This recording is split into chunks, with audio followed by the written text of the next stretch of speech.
Does music give strength to the heart? No. Music does not give strength to the heart, brothers and sisters. It's like junk food. What does it do? You see, here is the thing. The music occupies the space. Here's your heart. It fills your heart. It does. It fills it. It gives you the feeling. It gives the appearance of being something that is nutritious. You feel happy for a bit. While you're listening to music, you feel happy. As long as you're plugged into it, you feel happy. But when it's gone, when you're alone, your iPod is broken, right? Then what? So then you realize how empty your heart is. Then you realize how weak your heart is. Then you realize that really empty hearts, that's what it is. Music is just there to fill it. And it's the same with movies. It's the same thing. It's the same with recreational sex. It's just a way to fill the empty heart. A way to fill the empty heart. Let me fill it because it can't be empty. I need something to distract me. Marijuana, acid, coke, heroin, alcohol, the same thing. What does it all do? It's filling the empty heart. But all of this stuff damages the heart. It's not good for the heart. It doesn't give strength to the heart. It doesn't really bring us true peace and happiness.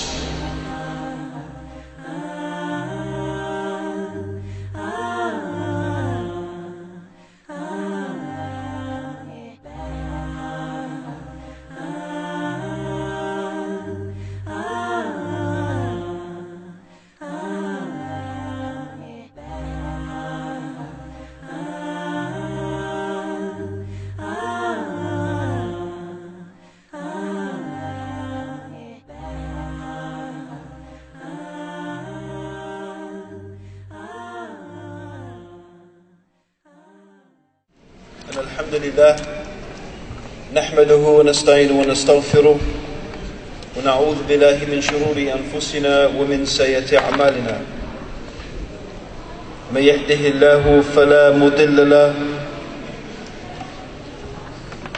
وما يضلل فلا هادي له وأشهد أن لا إله إلا الله وحده لا شريك له وأشهد أن محمدا عبده ورسوله وبعد. We begin by praising Allah. We praise Him, we seek His help, and we ask for His forgiveness, and we take refuge with Allah from the evil of ourselves and from the evil consequence of our evil actions. Whomsoever Allah guides, no one can misguide. But whomsoever Allah leaves to go astray, no one can guide. And I testify that Allah alone is worthy of worship. And I testify that Muhammad sallallahu alayhi wasallam, may Allah's peace and blessings be upon him, is the servant of Allah and His final messenger.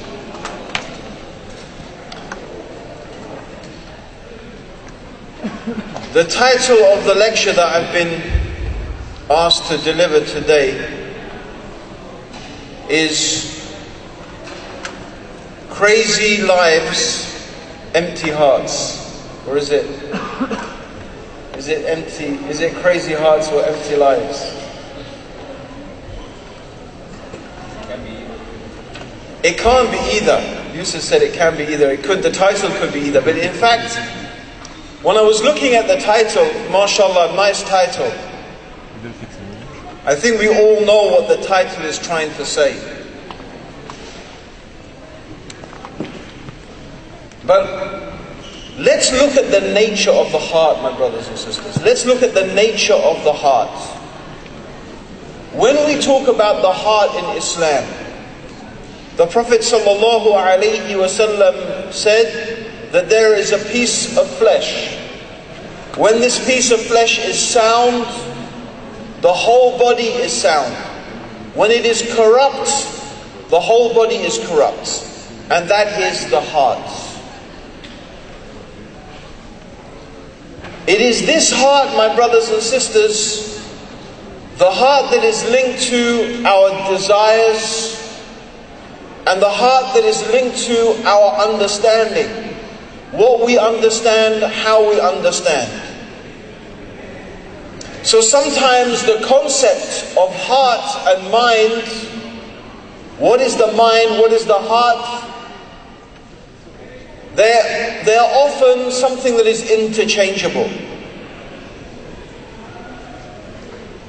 So it is the condition of our hearts that is very, very important.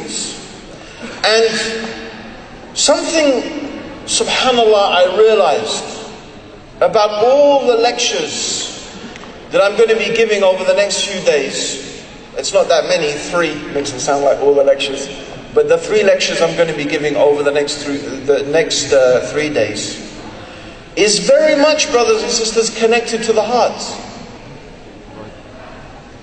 Whether it is the way we live our lives, the chaos that all too often seems to surround us in the societies in which we live,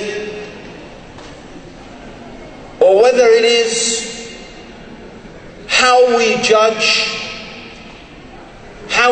ourselves and how we judge each other, and who we love and why we love people, and who we hate and why we hate them. It's all connected to the heart.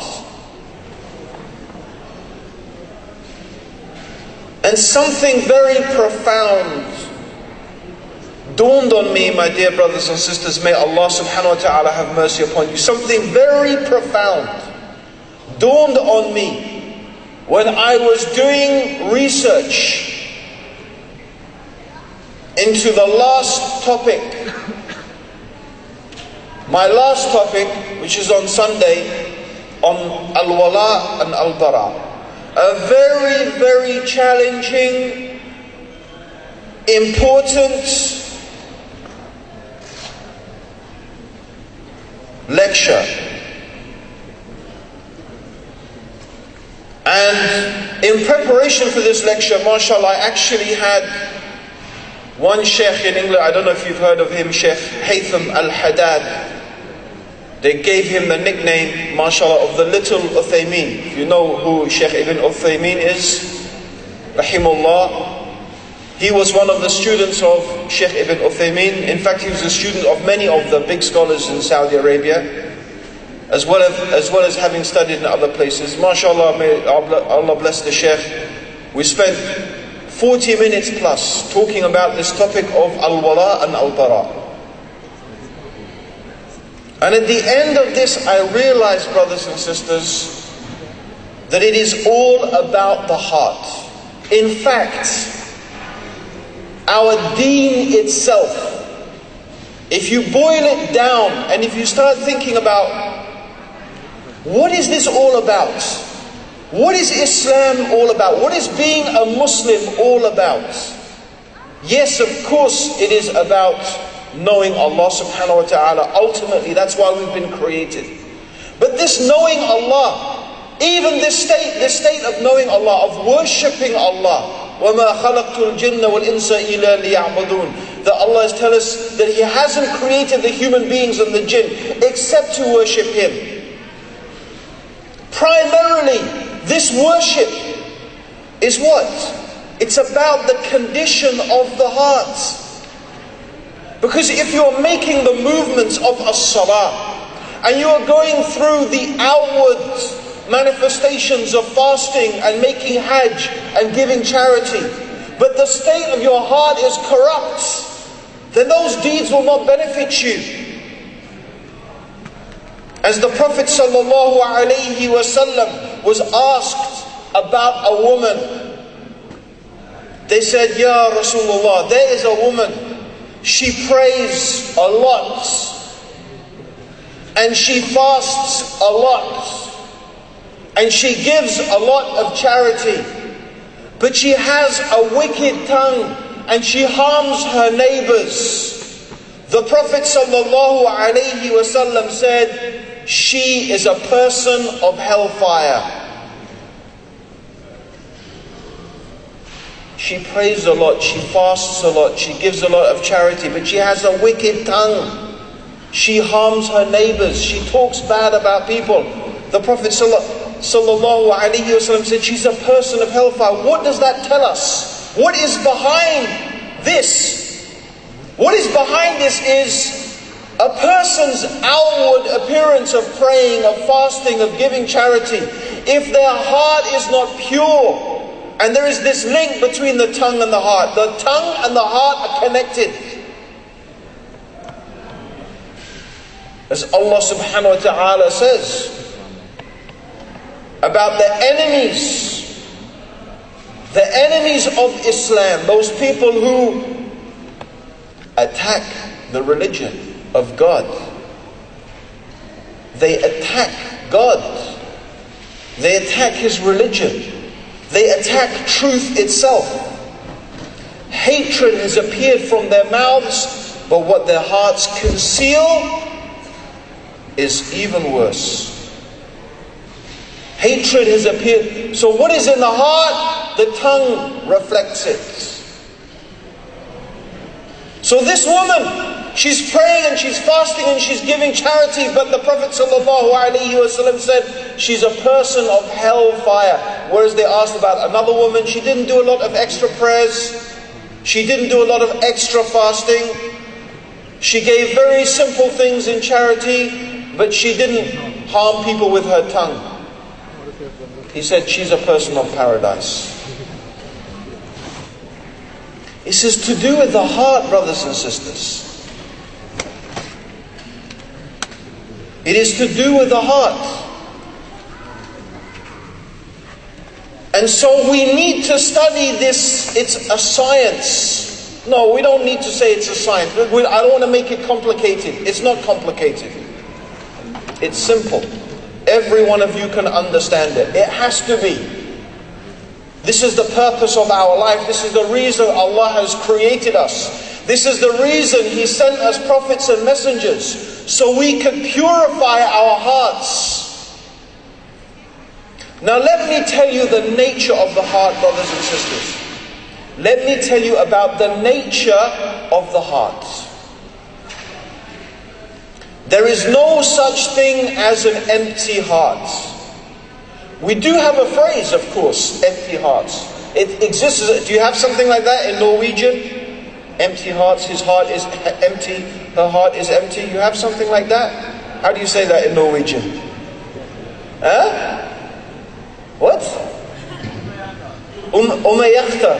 Sounds like Arabic. Huh? How do you say it? Tumme yekte.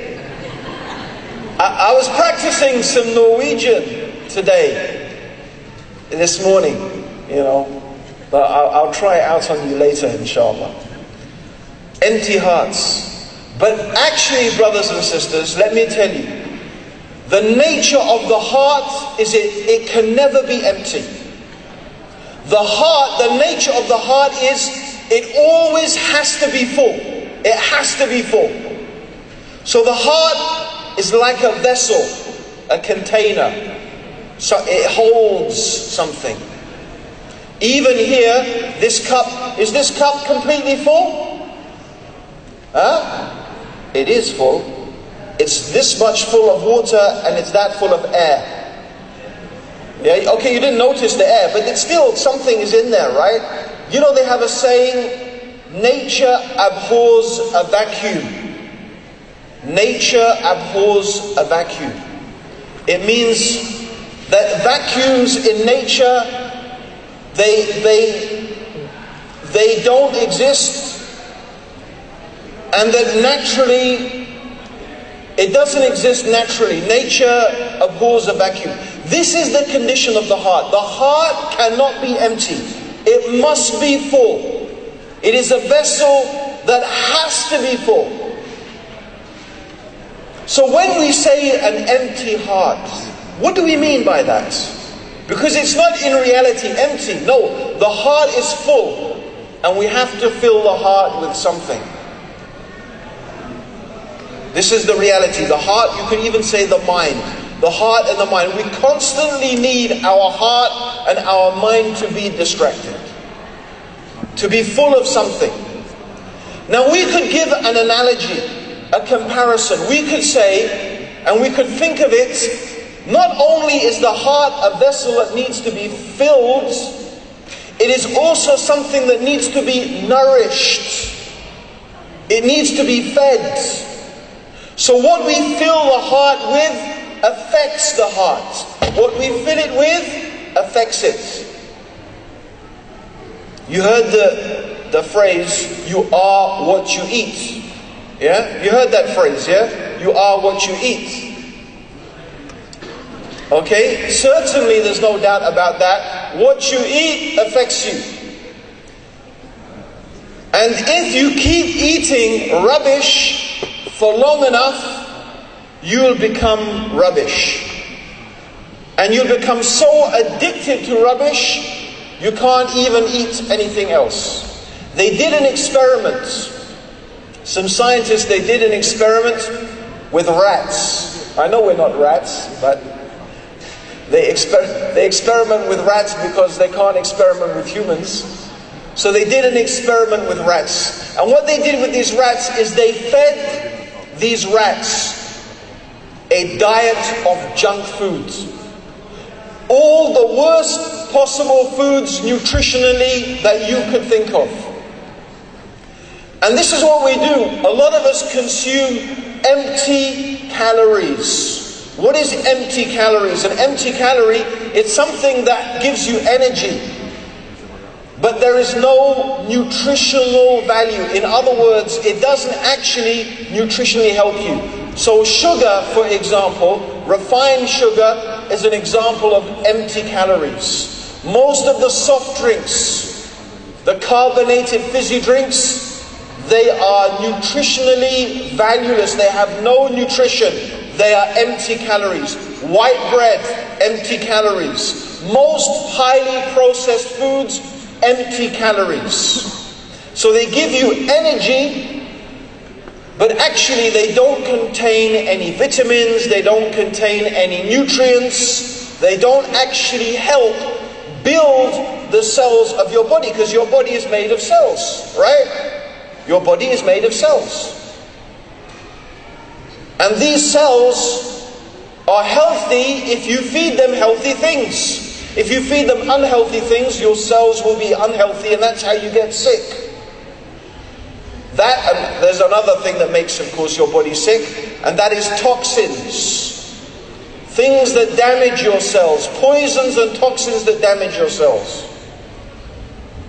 So they took these rats and they fed them junk food. The worst type of food. Donuts, sweets, everything, the worst stuff. Coca-Cola, whatever, right? They fed them all this junk. They gave them an exclusive diet. Then, what they did is after some time, I can't remember, 2 months or something, just 2 months, they started trying to feed the rats proper food. Proper rat food, the things that rats normally eat. Stuff that's actually good for them and healthy for them. You know what happened to these rats? They refused to eat the healthy food. They actually died. They preferred to starve to death than actually eat the healthy food. This is how the addiction of eating the junk food had gone so far that they actually preferred to die than eat proper food. It's the same with the heart, brothers and sisters. It's the same with the heart. You see, you can feed your heart. Your heart, there are things that sustains the heart. What gives life to the heart? What gives life to the heart? This is not something that science as yet can tell us. This is something we know from the one who created the hearts, the one who created us. And I'm talking here about the heart, the spiritual dimension. What gives life to the heart?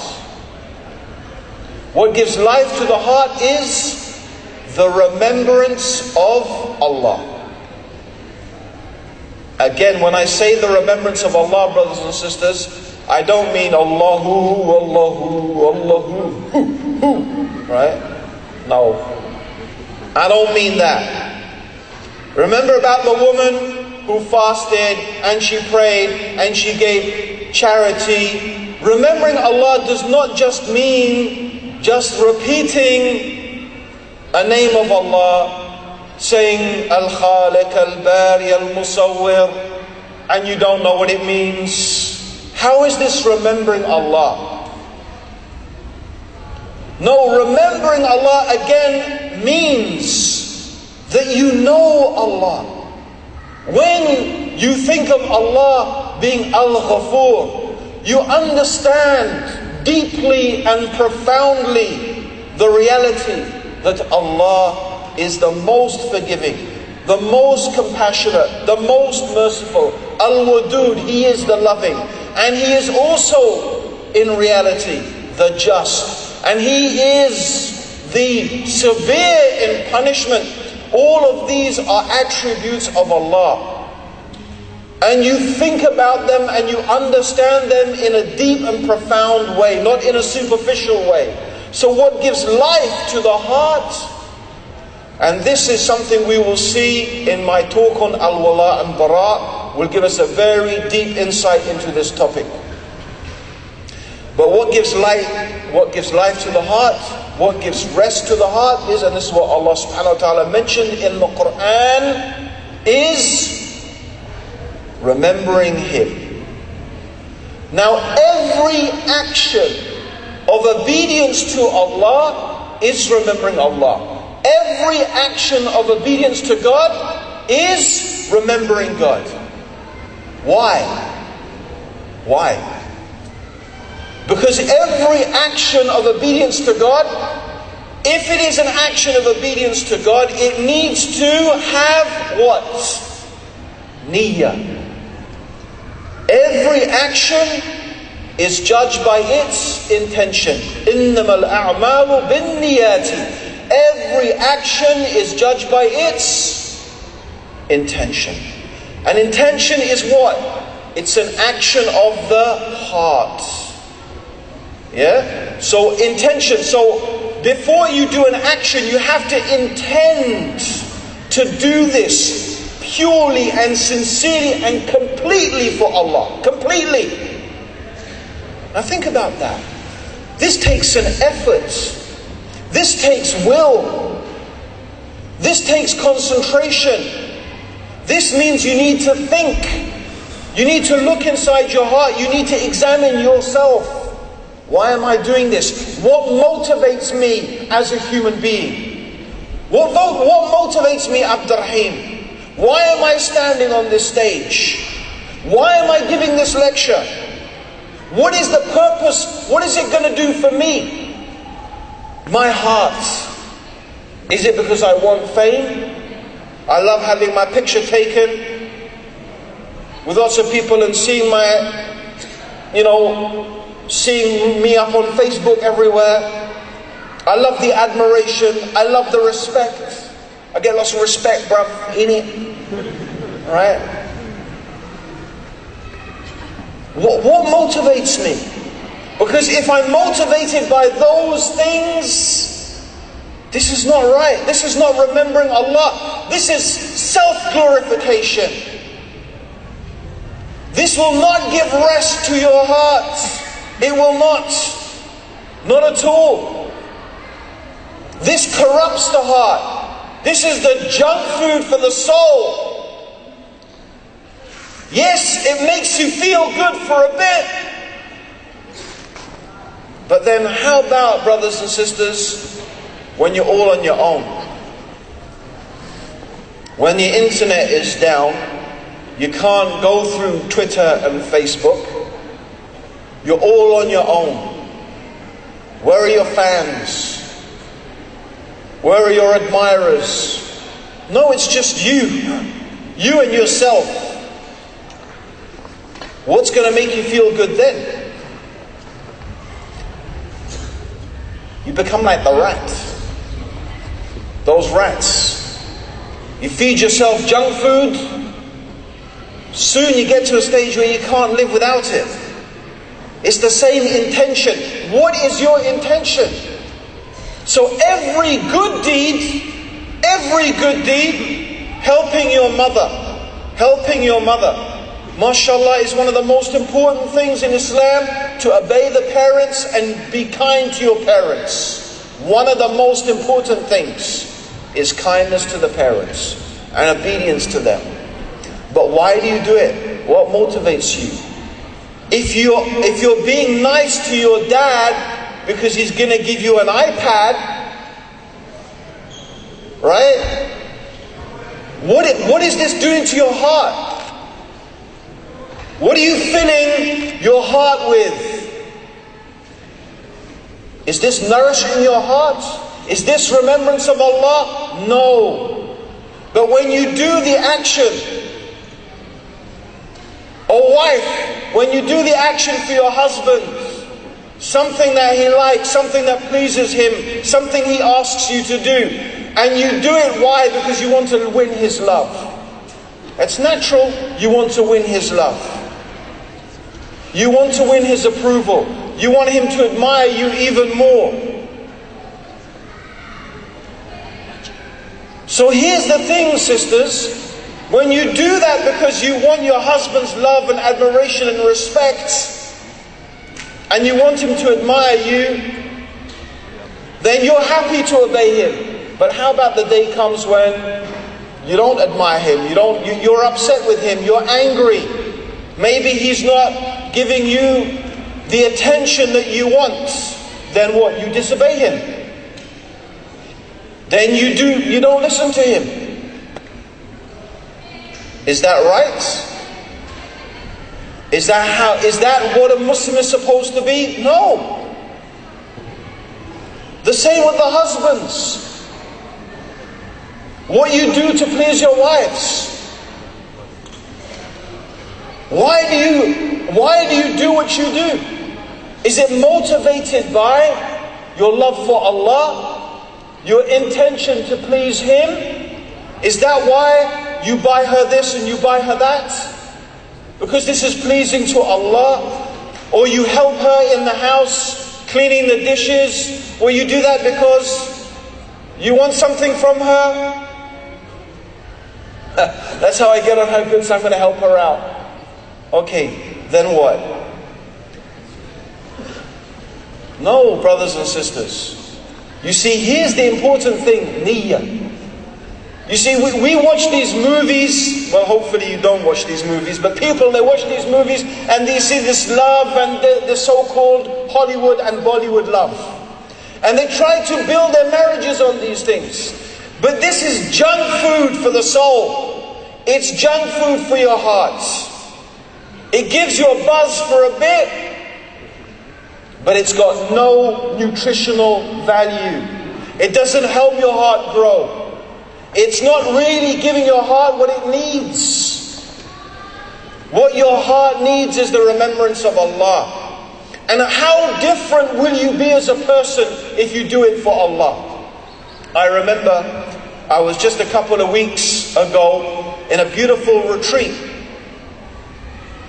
when, mashallah, a few thousand people came together in UK, and there were many lectures, and there was an incident in the speaker's lounge where one of the sheikhs was complaining. In fact, the sheikh who had run the retreat was complaining that, okay, what had happened is one of the brothers had taken his laptop. And the brother only did it because he was afraid that someone may come into the room and steal the sheikh's laptop. But the sheikh was complaining, how come you took my laptop? You shouldn't have taken my laptop. You know? And he was talking about how you shouldn't, do this to a Muslim and do that to a Muslim. And the Sheikh, he has a certain way of dealing with people. He was being half serious and half joking at the same time. But because he's very serious, you don't know. It's like, okay, is he joking? Is he serious?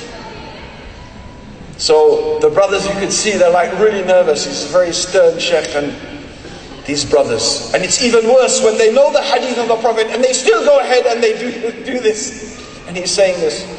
And then one of the brothers turns to the other brother. He says, Akhi, I told you we should have left this laptop, we should have left it. And then the Sheikh said, you see, you didn't do it for the sake of Allah. If you did it for the sake of Allah, it wouldn't matter to you. Because you say, Alhamdulillah, I did it for Allah. But now he's saying, look, this shows you don't have ikhlas. And he's joking, but he's serious at the same time. He's giving them tarbiyah. At the same time as he's joking, he's telling them, listen, if you have ikhlas, if you really did it for Allah, it wouldn't bother you, because you'd say, I did this to please Allah, not to please the Shaykh. I did it for Allah. So if the Shaykh is angry with me, it doesn't matter, because inshallah Allah will reward me. If my husband doesn't appreciate what I've done, it doesn't matter, because I did it for Allah. If my wife doesn't appreciate the effort I made, it doesn't matter, because I did it for Allah. If my parents don't appreciate and thank, it doesn't matter, because they didn't do it for them, I did it for Allah. How will this feed your soul, brothers and sisters? Can you imagine the heart of this person? Can you imagine the willpower of this person? Can you imagine the strength of the heart of this person who is connected to Allah always? They're not looking for reward from the people. They know their reward is from Allah subhanahu wa ta'ala. And this heart is at peace. This heart is at rest. Because whether the people love him or they don't love him, or whether the people turn to her or they don't turn to her, this person, they don't matter. It doesn't matter to them.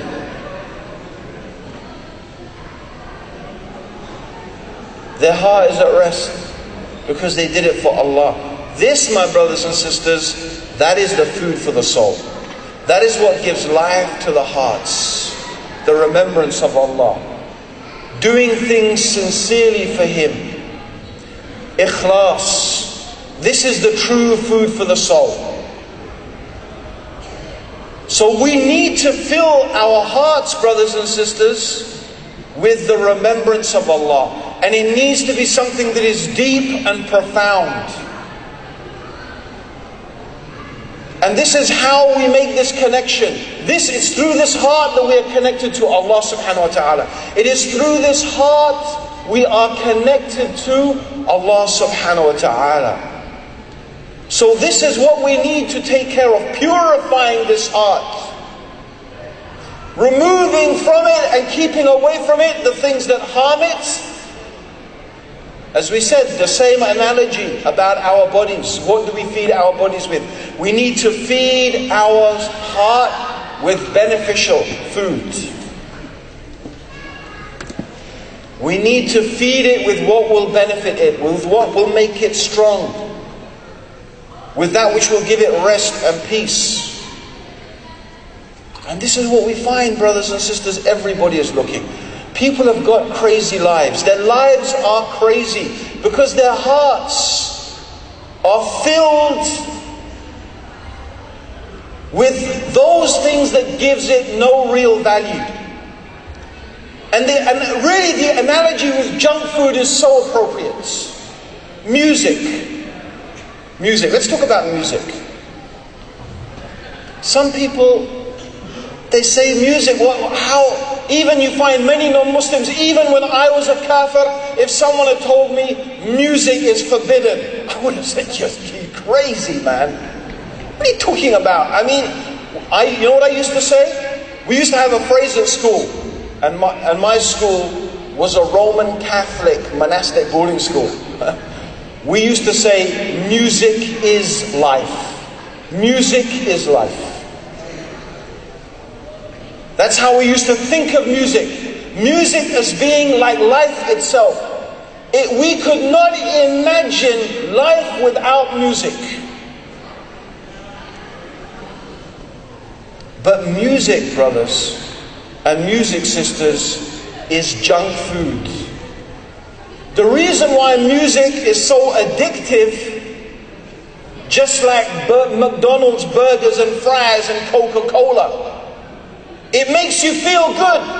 When you eat it, it gives you a rush of salt and sugar and that nice fat taste on your mouth. It gives you a rush and you feel boosted. But just as soon as it makes you feel up, you feel down. And what do you need to do? Sure enough, I need some more Coke, I need some more burgers, I need some more fries. You become addicted until you become like those rats that when something good is given to them, something really nutritious, something that will give them strength. Does music give strength to the heart? No. Music does not give strength to the heart, brothers and sisters. It's like junk food. What does it do? You see, here is the thing. That music occupies the space. Here's your heart. It fills your heart. It does. It fills it. It gives you the feeling. It gives the appearance of being something that is nutritious. You feel happy for a bit. While you're listening to music, you feel happy. As long as you're plugged into it, you feel happy. But when it's gone, when you're alone, your iPod is broken, right? Then what? So then you realize how empty your heart is. Then you realize how weak your heart is. Then you realize that really empty hearts, that's what it is. Music is just there to fill it. And it's the same with movies. It's the same thing. It's the same with recreational sex. It's just a way to fill the empty heart. A way to fill the empty heart. Let me fill it because it can't be empty. I need something to distract me. Marijuana, acid, coke, heroin, alcohol, the same thing. What does it all do? It's filling the empty heart. But all of this stuff damages the heart. It's not good for the heart. It doesn't give strength to the heart. It doesn't really bring us true peace and happiness. And when the hearts are like that, that's what we mean, empty hearts. When we talk about empty hearts, they're not empty because we still have to fill them. But it means really there's nothing worthwhile inside the heart. There's nothing of substance. That's what it means, brothers and sisters. An empty heart means, yes, there's something in it. But what is it? It has no substance. It has no permanence. And that is why you have crazy lives.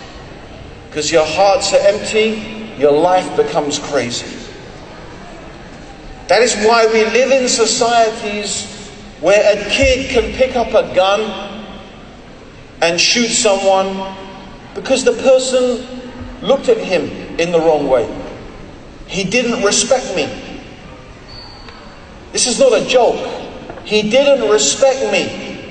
He looked at me in the wrong way and I shot him. I killed another human being. Because what this whole kid's life is about are respect. What respect do I get? Who respects me? Who doesn't respect me? Empty hearts. You don't find the respect. What will you do? You'll try and get it any way that you can because you're like the rats. The junk food rats. That's all you know now. I have to find my respect. So how will I get respect? By killing someone. Respect. Look how tough he is. And it's the same, brothers and sisters. There was a time, and I want you to think about this time. In Islamic terminology, we call it jahiliyyah. Ignorance. But Jahiliyyah is more than just ignorance. It's like the wild times, the crazy times.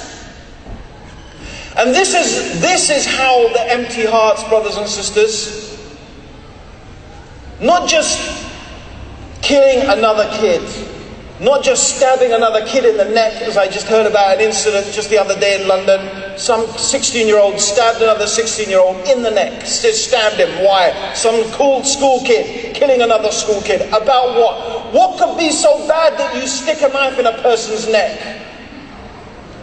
And when you find out, you find it's about respect. He didn't respect me. SubhanAllah. How bad is it going to get? It's going to get worse. And you just need to see what happened in pagan Arabian society. There you have a people immersed in ignorance. The most backward, ignorant, vile people on the face of the earth. The Arabs. The Prophet Muhammad sallallahu alayhi wasallam said, Allah looked upon the world and its people and hated all of them, except a few of the people of the book, except a few Jews and a few Christians. There was just no one left of any value. And the deepest, the place on the earth, in the deepest, darkest ignorance was Arabia. The worst. Allah subhanahu wa ta'ala, God the Almighty, the Creator, He picked the worst place to show us something very important, to give us such a profound and important lesson. However bad you think it is, it's not this bad, brothers and sisters.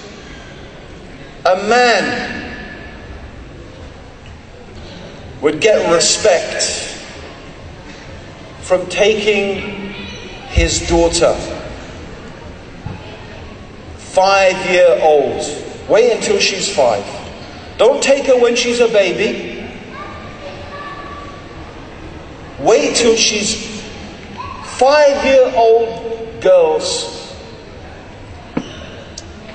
This is the age, right? And I have my 3 daughters. Well, I have more than 3, but I have 3 daughters at the moment, right? One is 3, one is 4, and one is 5. I call them to myself my little angels. If I want to feel happy, I just think about them. I just put their faces in my mind and I just feel happy. You know, it's just a time when they are so loving, they are so sweet, they are so, subhanAllah, and they are so loving to their father especially. So adoring. So can you imagine now, at that age, a father takes his child. Where are we going, Daddy? We're going to have a picnic in the desert. What he did the night before to get respect is he dug a hole in the sand. He's not taking his daughter for a picnic. He's taking her to bury her alive. And he takes her out, his own daughter, and she's holding his finger with her little hand. He's walking and she's holding his finger. And he takes her to this spot and buries her alive to get respect. And that's the thing, brothers and sisters. You see, when you fill your heart with junk, with music and movies and looking for respect and all the other junk things that we fill our heart with, your heart is never satisfied. Your heart gets hungrier and hungrier. This is the reality. Do you know why people in America are so obese? Why are they so obese? Why are most of us so obese? Because most of the food we eat is junk.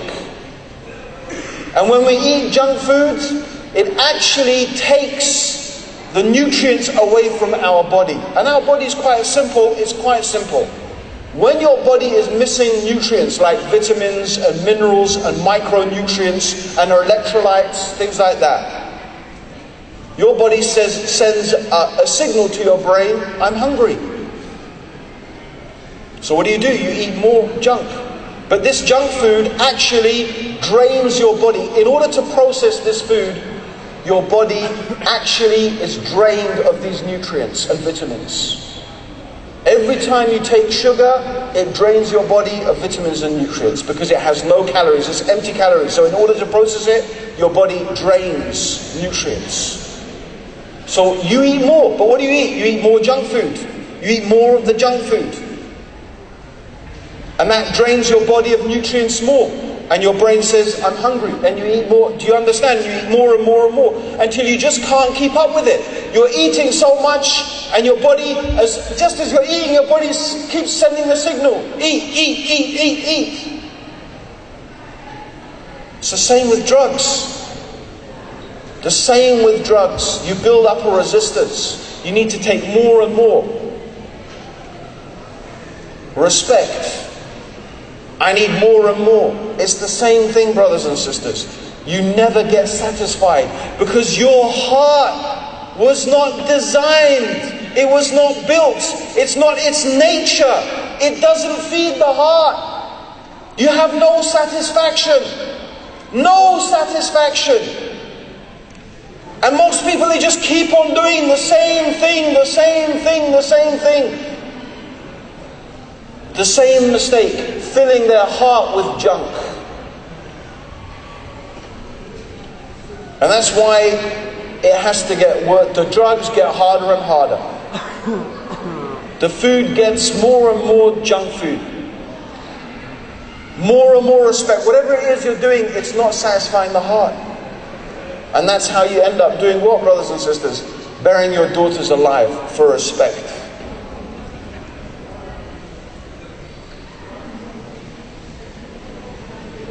What's left, brothers and sisters? We look at the societies. Their hearts, empty hearts.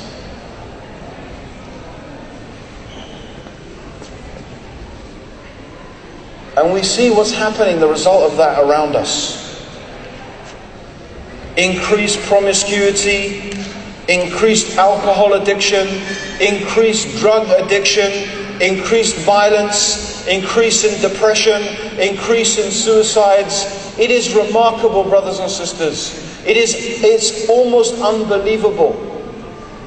How is it that these societies who are so materialistically advanced, have so many resources, have such great material wealth, have really amazing social structures for education, for medicine, for social welfare, yet people are depressed on unprecedented scales.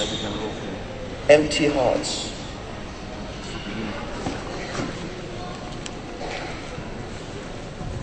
What is the solution? The solution is, you may think it's difficult.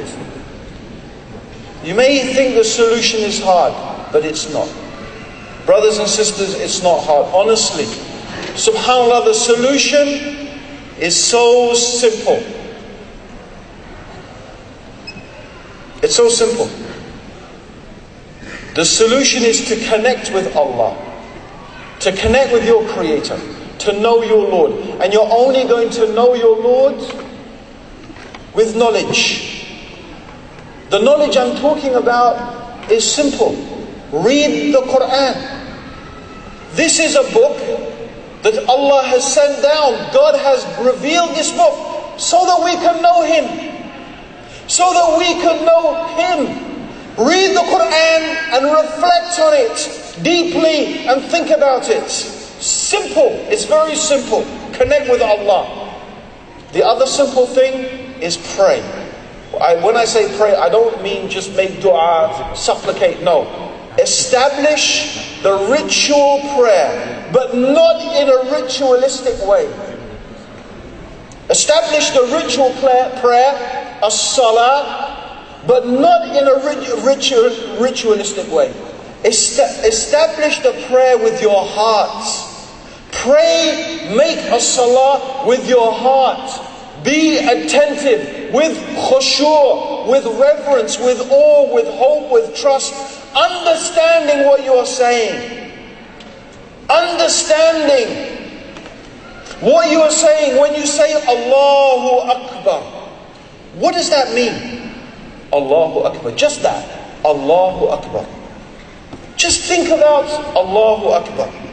It doesn't mean God is the greatest. It literally means in Arabic, Allah is greater. It's almost an unfinished thought, because if you say Allah, you'll think Allah is greater than what? Whatever you can think of, Allah is greater. Subhanallah. Understand what you're saying. When you are praying as-salah, make this connection with Allah. That's it. That's all you need to do. That's all you need to do.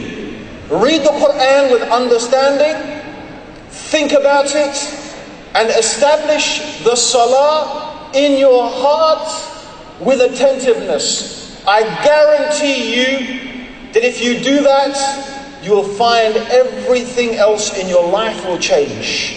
If you can get that habit, and you can make reading the Quran in a language you can understand, and thinking about it deeply, and establishing a salah with understanding, if you can do those simple things, you will see your life will be transformed. Honestly.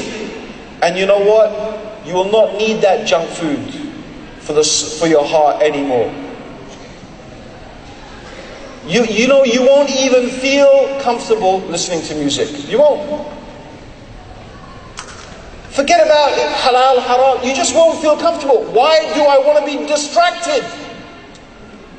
That music is distracting me. That music is taking me away from what is making my heart feel happy and content and at peace, which is my connection with Allah. You won't even like it. These haram things, it just will not appeal to you, because you're tasting what is really good for you. You're experiencing your heart now coming alive. Your heart being fed with what is good for it. And your heart will grow in strength. And it will feel peace. It will feel sakina, tranquility. So brothers and sisters, the solution for our crazy lives is to remember profoundly and deeply our Creator, Allah subhanahu wa ta'ala.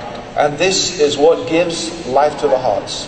Allahumma salli ala Muhammadin wa ala alihi wa sahbihi wa sallam. Assalamu alaikum wa rahmatullahi wa barakatuh.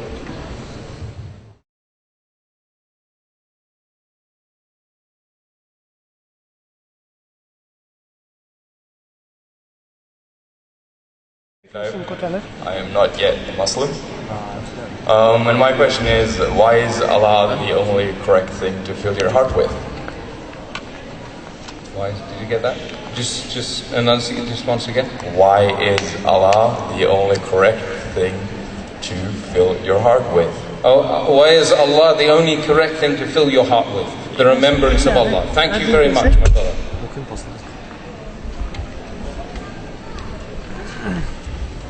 Okay. That's a very profound question. And the only answer I can really give you is that's the nature that God gave to the heart. Yeah? So it's not something, you see, I suppose understanding this answer I have given goes back to something very important, and it's a whole nother question. And the whole nother question is, how do we know something is true? How do we know Islam is true? I mean, all the talk I have given is based upon the assumption that what the Quran teaches is from God. But I think you probably agree with me, just from the point of view of logic, just from logic, that if there is a God, if the universe has a creator and there is a God, this all-seeing, all-knowing creator of everything, yes? Then if God did give us some guidance, then the most logical and rational thing for a human being to do, a limited, finite, small human being, the most logical thing to do is follow this guidance. But the most important question then is, how do we know this guidance is from God? How can we know that what I am saying or what anyone is saying is really from God? So for Muslims, they should ask the question, okay, Abdur Raheem, that's my name, yeah? Okay, Abdur Raheem, that's a very nice talk, but is this really what Islam is teaching? Yeah? Perhaps for you the more important question is, even if all of what I say sounds nice, how do I even know that Islam is true anyway? Because everything's based upon that presumption. Everything I'm saying is based upon that Islam is true. Although I think some things I have said, they are true whether you believe in Islam or not. Yeah? I think generally what I said about the heart and the junk food for the heart is true whether you believe in Islam or not. I think anyone could understand that many of the things we human beings do, trying to get respect, for example, it doesn't really give peace and satisfaction to the heart. Yeah? Okay? So, how can we know that Islam is true? This is a very important question. And I would simply break it down to three main components. Number one, what does the Quran teach about God? This is the first one. Okay? Very simply, the Quran teaches us that this universe has a creator. And this creator is one and unique. The creator is not like the creation, and nothing in the creation is similar to the creator. Yeah? So this is a very important concept, that God or the creator is not a human being. He is not like a human being, and no human being is like God. In fact, nothing in the universe is similar to God, and God is not like anything in the universe. This concept alone is a very rational, easy to understand concept. So, for example, if I said to you that this iPad that I've got here, yeah, okay, I was walking along one day, yeah, in the fjords of wherever you go, yeah, and there on the rock I found this iPad. And then I said, this iPad was a product of millions and millions of years of random events. You see, in the rock there is some iron, and there is some sand, and there is some oil. And so the wind blew, and the lightning struck, and the sun shone, and the insects crawled, yeah, and the sheep, kicked the thing, and after all of these things, and the wind blew, yeah, and so after so many millions and millions of years, this iPad formed itself by coincidence. Is this believable? No. Because we see here order. We see something working according to a system. Whether it's man-made or not is not important. The point is that there is order and system in this thing. And the same thing when we look at the universe. We see there is order. We see there is systems in the universe. isn't it rational to conclude that also the universe must have a creator? Just as this iPad, someone or something, some intelligence must have made this. Isn't it logical to conclude that the universe also should have something, some intelligence behind it? Or is it just a random event, just happened? No, the universe is more complex than this. This is simple. This is simple compared to the complexity of the universe. The universe is more complex. Yeah? So this is why there was a famous atheist, his name was Anthony Flew. He used to be an atheist. Before he died, he wrote a book. The book is called There Is No God. Then he crossed out the no. There is a God. And he explained why he gave up atheism and he believed that there was a God. And the reason is because he said now science has uncovered the huge complexity of the universe. To claim that this is a random event is ridiculous. He said it is much more rational to believe that this organized, systemized universe has a creator. But as he points out in his book, this creator can't be the same as the universe. Because that's like saying the creation created itself. It's like saying, for example, this created itself. That doesn't make sense. So it's rational to believe the creator must be different from the creation. This is exactly what we find the Quran teaches about God. And I would say that this is almost unique in religions in the world. Although Christianity has a similar concept of God, Christianity confuses this by saying that Jesus is God. He is a man who ate food, he breathed air.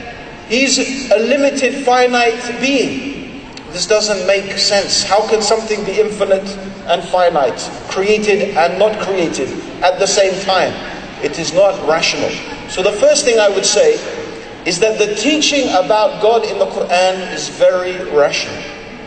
The second thing I would say is if you look and read the Quran, one of the things that will amaze you is the Quran does not read like a book written 1,400 years ago. And I say this in respect to the descriptions in the Quran of the natural world. Yeah? For example, how would a book 1,400 years old, or how would anyone 1,400 years ago in history know that the mountains have roots? How would someone know this information? That the mountains have roots. In fact, it mentions like a tent, the peg of the tent, it describes like roots like the peg of the tent, meaning it goes down into the earth.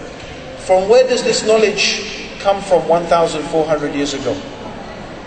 How would a book 1,000 or anyone living 1,400 years ago know about the common origin of the universe? You know that now pretty much science has agreed that the whole universe was one piece, a singularity they call it, the singularity, and from this came the Big Bang. Yes? Yet the Quran 1,400 years ago, the Quran is saying, have not the unbelievers seen that the heavens and the earth were joined together as one piece? Then we rent them asunder. It means we made them apart. And we created from water every living thing. Will they not believe?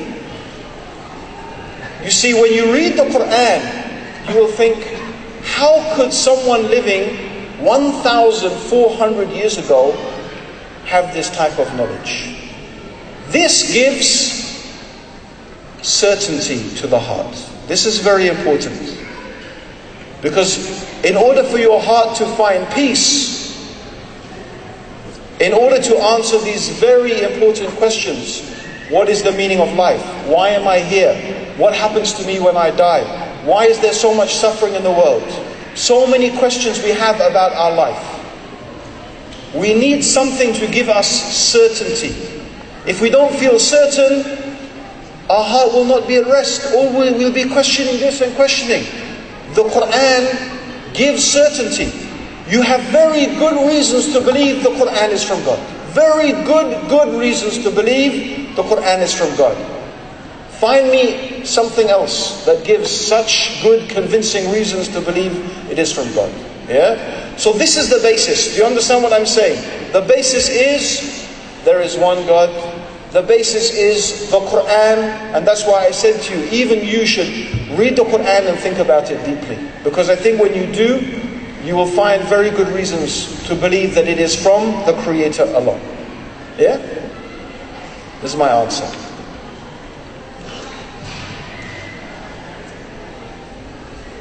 Yeah, Bismillah. My name is Baba, and I have a question. It is how to take out the love of the junk food from your heart when you love to give it the junk food and you know it's bad. Explain it by logic. Okay, this is thank you for this question. Okay. I gave the answer at the end of my talk. Yeah? The answer is, number one, you need to pick up the Quran in a language you can understand. And you need to read it, not just read it though. Read it and think about it deeply. This is a difference because there is reading, read, like this. And there is reading with thinking. Yeah? A very useful thing, brothers and sisters, is the pen. The pen. Right? The pen. Write. Yeah? Allah subhanahu wa ta'ala, Allah God in the Quran, He mentioned that He taught men by the pen. Yeah? That which He did not know. In Surah Al-Iqra. الَّذِي عَلَّمَ بِالْقَلَمِ. He taught الَّذِي عَلَّمَ الْإِنسَانَ. He taught the human beings with the pen. That which they did not know. مَا لَمْ يَعْلَمْ. Which they did not know. So the pen is very important. Read and write. Take notes. Write your thoughts down. You don't have to show them to anyone. This is between you, yourself and Allah, and your heart and Allah. Maybe if you have some confusion, or you reach something, what does this mean, this Quran? What does this verse mean? Then maybe you can ask a sheikh, or you can ask someone, please explain this. But this deep thinking about the Quran will begin to connect your heart with Allah in a very, very profound way. The other thing is as-salah.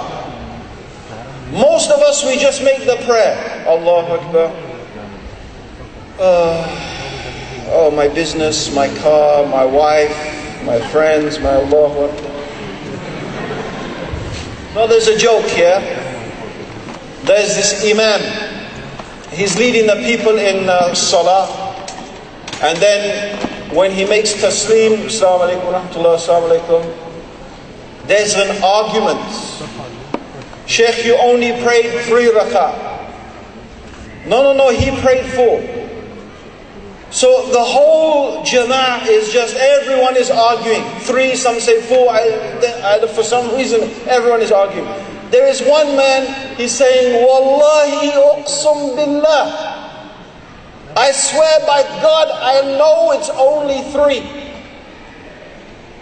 So I said, okay, how are you so sure? He said, look, I have 4 shops. Every dhuhr, I do the accounts for. In one rak'ah, I do the accounts, and I only got to the 3rd shop. That's why I know there's only. Yeah? This is not a salah. If this is your salah, you are not connected with Allah. You're not being connected with Allah.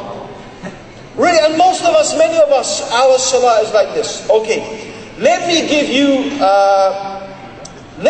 you something to help you do this or think this before every salah. Okay? Okay, so what I want you to do now is have an objective. Every salah has an objective. Every time you're going to pray, before you pray, here's what I want to do. This is my objective. Simple. Try to pray 2 rak'ah, just 2, even if it's dhuhr. So, mashallah, in dhuhr you have 4 rak'ah to try and pray 2 rak'ah.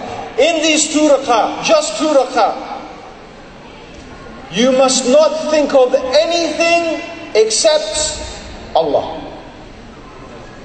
That's it. 2 rak'ah. So, if in the first one you mess up, in your ruku, you start thinking, I missed it. Okay, you still have 3 rak'ah. Try to do it. Just 2 rak'ah, and you think of nothing except Allah. By the way, if you do this, according to hadith, all your sins are forgiven. It's like you're a baby again.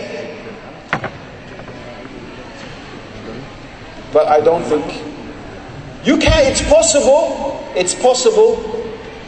but it's very, very hard. Actually, I think it's easier to climb Mount Everest than to do this. You see and try it. Every time from now on when you make your salah, what are you going to do? You're going to try just for 2 rak'ah to think of nothing except Allah. Try it. Just take my advice. 2 simple things, brothers. Take a pen, take the Quran, take a note. Read the Quran in a language you can understand and think about it, sisters. And when you make a salah, just have as your objective, I am now going to try to pray this salah and think of nothing except Allah. That's it. Inshallah, you will see, if you do this, you will see a big change in your whole life. Not just in your salah and your whole life. Just try it, inshallah. Okay. Any more questions? MashaAllah, very quiet today, everybody.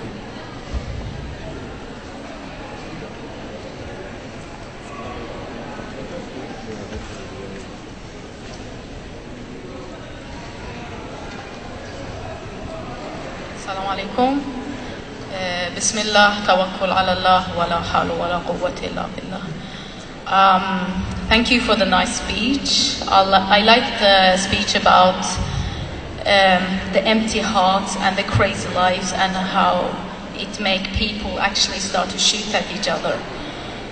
What I have noticed among some of the Muslim societies is that when they empty their hearts with that sort of junk food, they sometimes tend to fill it with hatred, especially against each other. And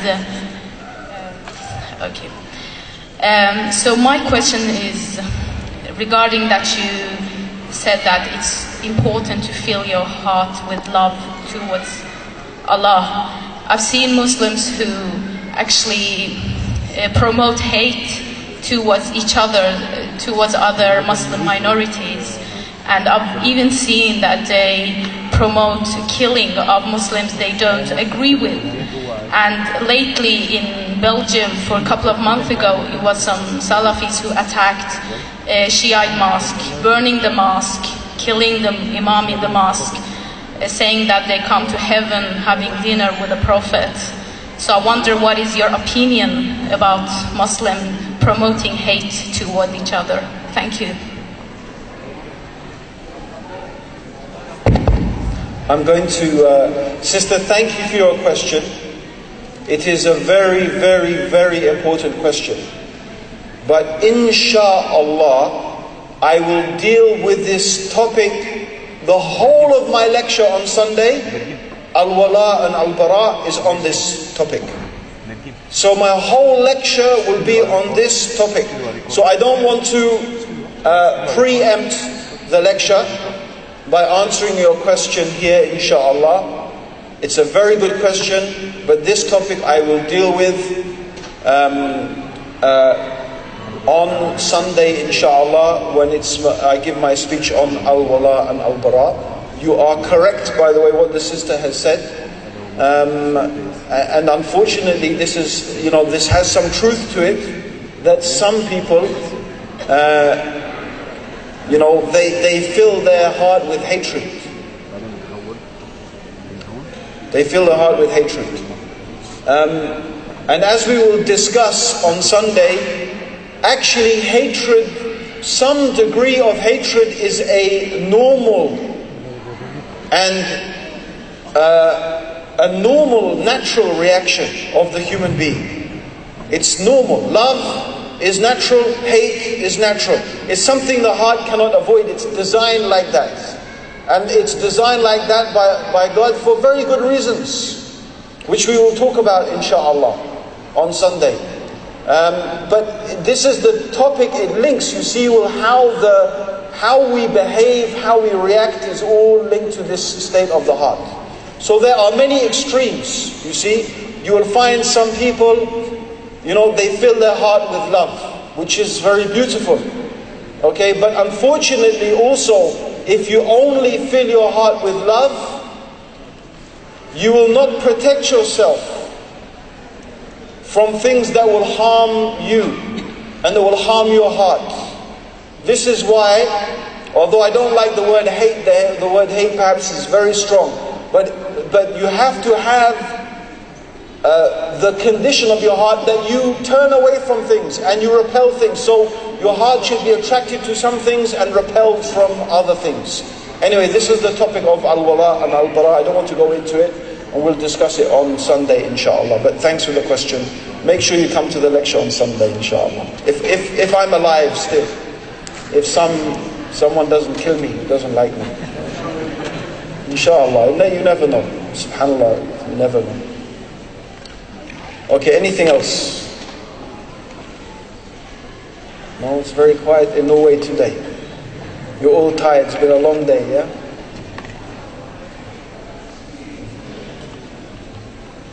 No more questions? Going? Assalamu alaikum. Assalamu alaikum wa rahmatullahi wa barakatuh. I got a question here from a non-Muslim sister, and she's asking, it is this song where the Norwegians sing, and it's about a peace and love and companionship. So she's asking, how can you call this song, which is about love and peace, junk food? I can't understand, sister. The echo is really bad. The question is again, how can you call a music and a song which is about love and like it's a song which is about love, yes? Yeah, and peace. And peace. Junk food. Okay. That's a very good. I'm very glad someone asked that question, because I'm sure this is a question even in people's minds. How about a song that is full of remembering Allah? Yeah? Allahu, Allahu, Allahu. I can't sing, as you can find out, yeah? So, okay, the problem,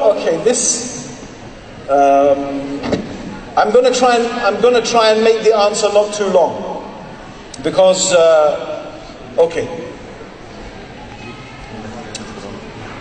the problem is the medium. The problem with music, it's not about the words. It's about the fact that it's music. It's the medium itself.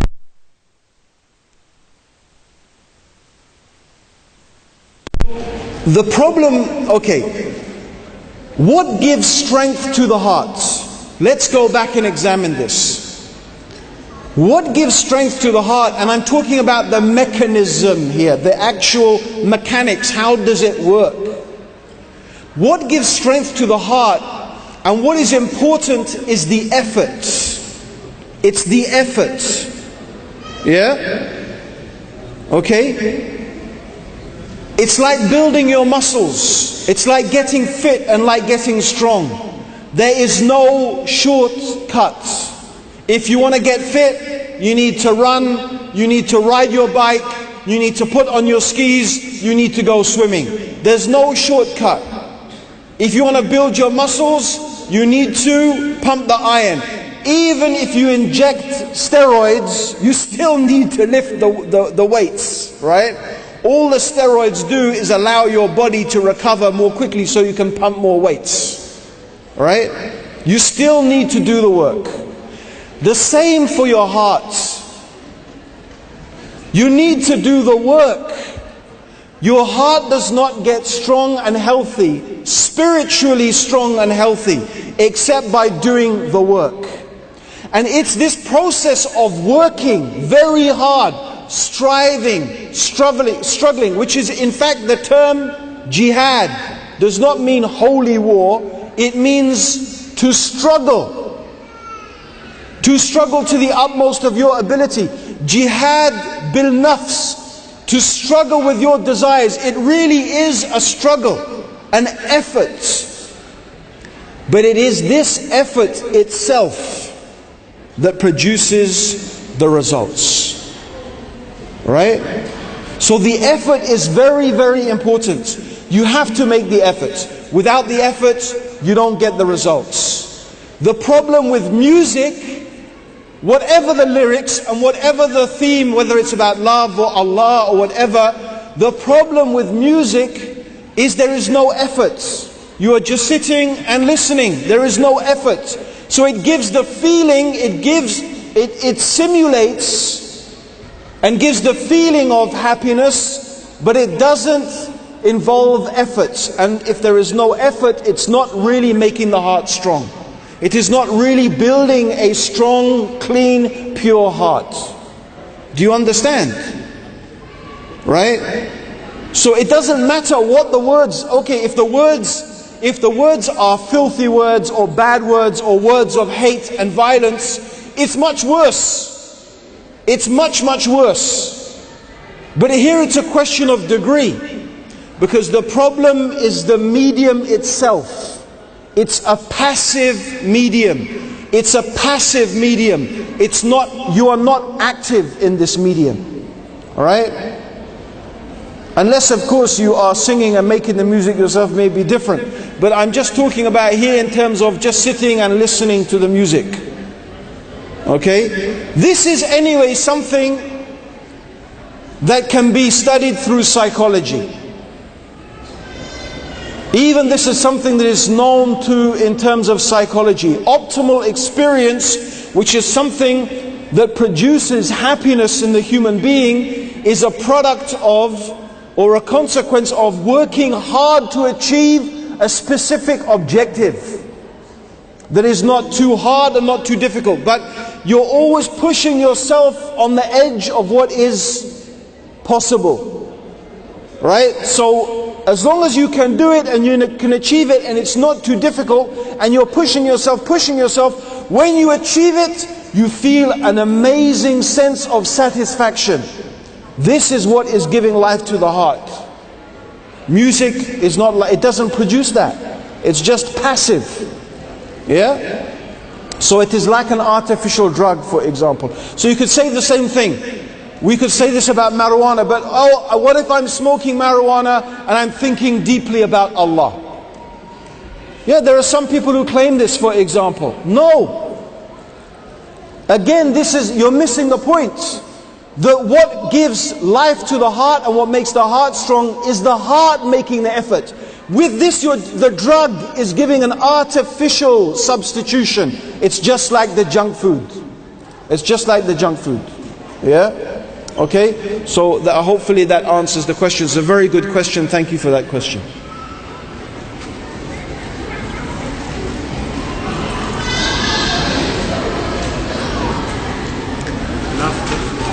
Okay, the last question. Okay.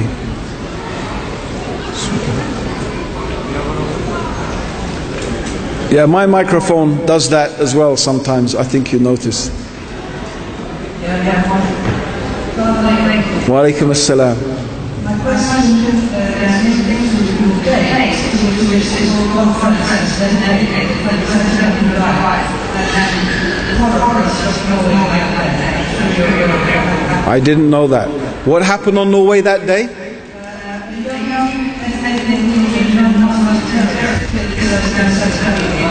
On this day? Okay. Yes.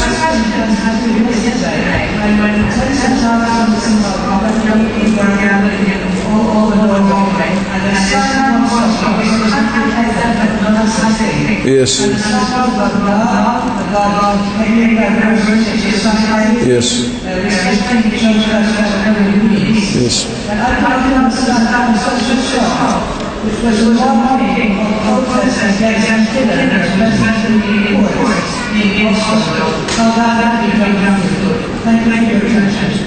Yes, that's a very nice question.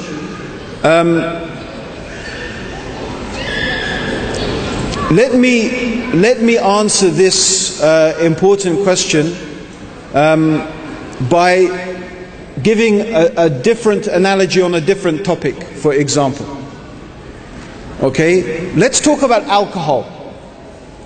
Someone may say, scientists have proven that a glass of red wine a day actually makes you more healthy. What is wrong with that? If we just have one glass of red wine a day, it will make you more healthy, it will prolong your life. It is full of antioxidants. It has health benefits. How can you say alcohol is bad? How can you condemn alcohol when we can prove that it has this benefit? I would say the same thing, the same thing you could say, look, this song has done this and that and that. How can you say music is bad when, okay. But you see, there is a principle in, actually, if all human beings applied this principle, it would be amazing. But this is a principle in that the Quran teaches that God gives us to lead our life. The Quran actually says, in alcohol there is some benefit. There you go. The Quran says, in alcohol there is some benefit. But there is also much harm.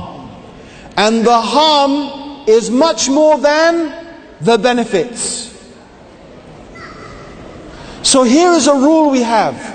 Because there is benefit, so I'm not denying, sister, that there may be some benefit in music. There may be some therapeutic benefit. There may be the benefit that you said, maybe.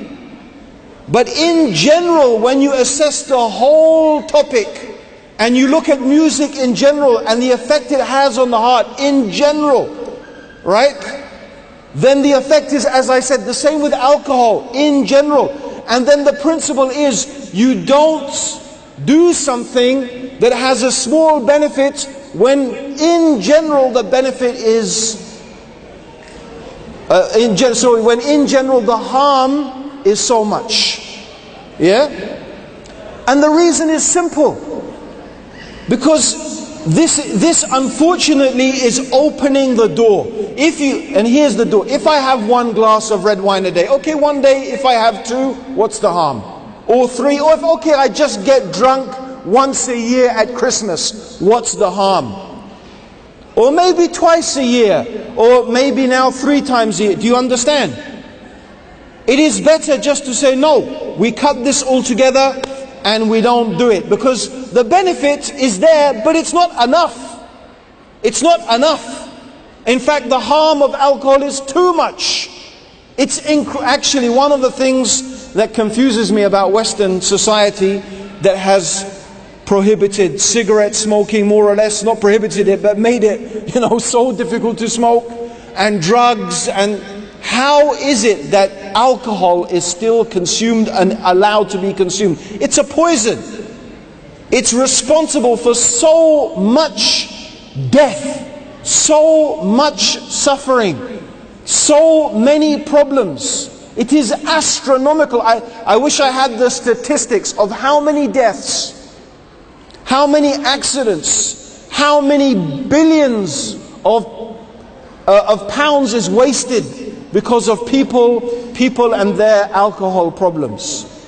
There may be some benefit, but it's not worth it.